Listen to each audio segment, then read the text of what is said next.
Will the third jury put an end to the Ryan Widmer case? At least one juror from the second trial certainly hopes so. Deb Silverman is live at the courthouse where jurors began deliberating over Ryan Widmer's third trial. Deb?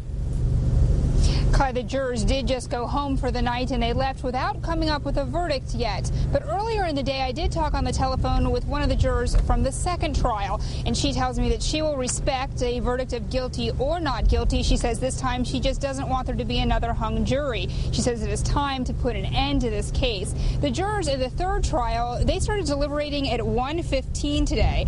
The jury heard closing arguments earlier in the day. The defense once again told jurors that there isn't enough evidence to prove Widmer killed his wife Sarah, and her injuries are consistent with life-saving efforts.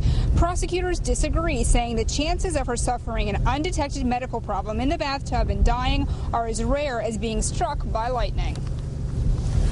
They were caused, ladies and gentlemen, in this case, by holding her throat over the edge of the bathtub and her face in the water, leaving her hair wet or damp and her body dry.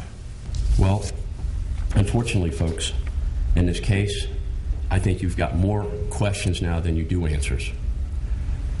It's a case where what didn't happen is easier to figure out than what did.